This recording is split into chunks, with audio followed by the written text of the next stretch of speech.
Halo teman-teman SMA Educare, senang sekali bisa berjumpa kembali. Semoga kalian semua dalam keadaan yang sehat ya. Perkenalkan aku Kak Anggun dari Bandung sebagai relawan di SMA Educare. Bagaimana sih cara berpikir diakronik dan sinkronik? Apa itu diakronik dan sinkronik? Pasti terdengar asing kan di telinga kalian. Kakak di sini akan membantu kalian mengenal cara berpikir diakronik dan sinkronik. Secara etimologis, kata diakronik berasal dari bahasa Yunani yaitu dia dan kronos. Dia artinya melintas, melampaui atau melalui, sedangkan kronos artinya waktu. So, diakronik itu artinya sesuatu yang melintas, melampaui atau melalui dalam batasan-batasan waktu. Cara berpikir diakronik seringkali dikait-kaitkan dengan cara berpikir kronologis. Kronologi berasal dari bahasa Yunani yaitu kronos yang berarti waktu dan logos yang berarti ilmu atau uraian. Jadi kronologi adalah ilmu tentang waktu yang membantu dalam menyusun peristiwa-peristiwa sesuai dengan urutan waktu terjadinya. Jadi udah tahu nih ya bedanya antara diakronik dan kronologi. Kalau diakronik itu cara berpikirnya, sedangkan kronologi itu ilmu bantunya. Jangan sampai ketukar ya. Contohnya, Belanda menyerah kepada Jepang di Kalijati, Subang, Jawa Barat pada 8 Maret 1942. Ketika kamu mampu berpikir dalam aspek diakronik, kamu akan mampu berpikir secara runtut, teratur, dan berkesinambungan. Kenapa bisa begitu? Karena diakronik menekankan pada urutan waktu kejadian. Dengan begitu, dengan cara berpikir diakronikmu, kamu dapat mengidentifikasi suatu masalah dengan baik dan tepat. Kamu juga bisa terhindar dari pemahaman anakronik loh. Nah, apa itu anakronik? Anakronik artinya menempatkan tokoh, objek, peristiwa, atau kebiasaan yang tidak sesuai dengan urutan waktunya. Berikut terdapat ciri-ciri diakronik. Yang pertama, memanjang dalam waktu, menyempit dalam ruang, lalu mengkaji dengan berlalunya waktu, menekankan pada pengkajian peristiwa sejarahnya sesuai urutan waktu, bersifat vertikal, terdapat konsep perbandingan, dan cakupan kajian kurang luas, jadi kurang fokus pada aspek-aspek tertentu. Selain kronologi, di dalam diakronik, kamu juga harus memahami istilah periodisasi.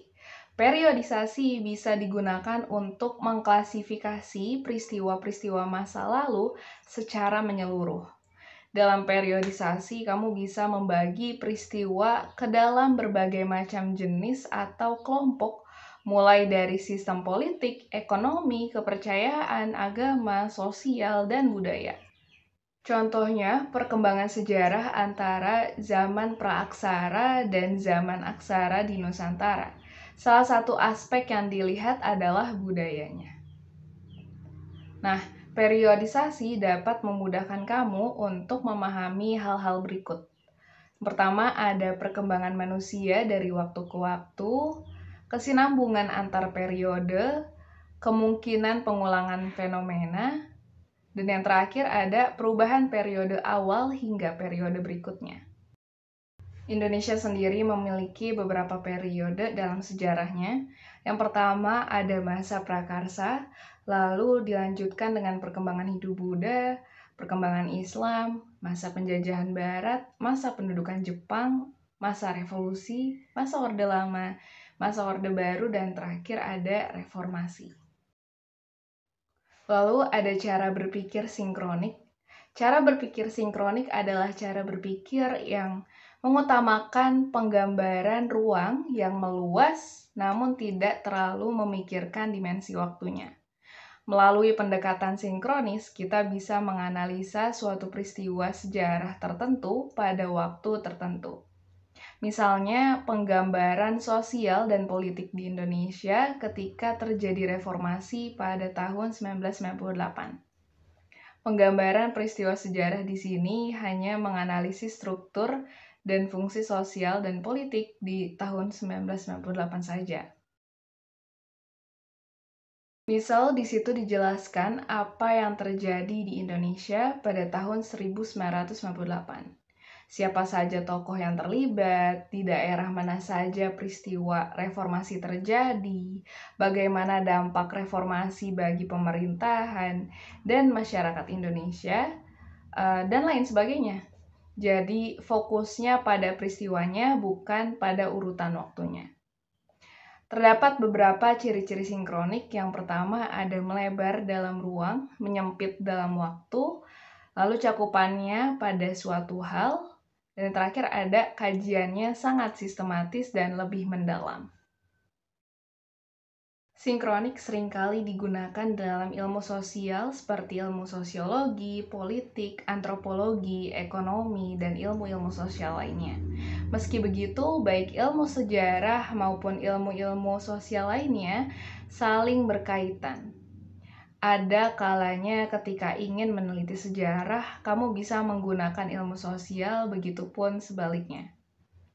Contohnya di sini ada kondisi sosial dan politik Indonesia pada Orde Baru tahun 1966 sampai tahun 1998 yang ditulis oleh seorang ahli ilmu sosial dan politik.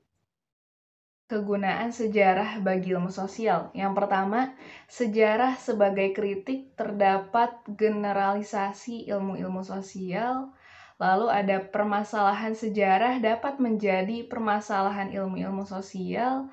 Lalu yang terakhir ada pendekatan sejarah yang bersifat diakronis, menambah dimensi baru pada ilmu-ilmu sosial. Bagaimana? Kalau dilihat dari penjelasannya, cara berpikir diakronik dan sinkronik sangat penting bagi kehidupan kita ya. Ketika kamu, teman, keluarga, serta masyarakat di sekitar kamu sudah bisa memandang suatu hal melalui pendekatan diakronik dan sinkronik, isu-isu yang berkembang belakangan ini akan sangat mudah dibuktikan kebenarannya. Jadi, masyarakat semakin cerdas dan tidak lagi mudah terprovokasi oleh isu-isu yang dimunculkan oleh pihak yang tidak bertanggung jawab. Wah, gak terasa nih, sesi pembelajaran kita hari ini dengan tema cara berpikir diakronik dan sinkronik sudah selesai. Semoga apa yang kita pelajari hari ini bisa menambah pengetahuan teman-teman ya. Tetap jaga kesehatan dan sampai jumpa di video pembelajaran selanjutnya. Salam dari SM Educare, peduli edukasi, peduli negeri. Semangat!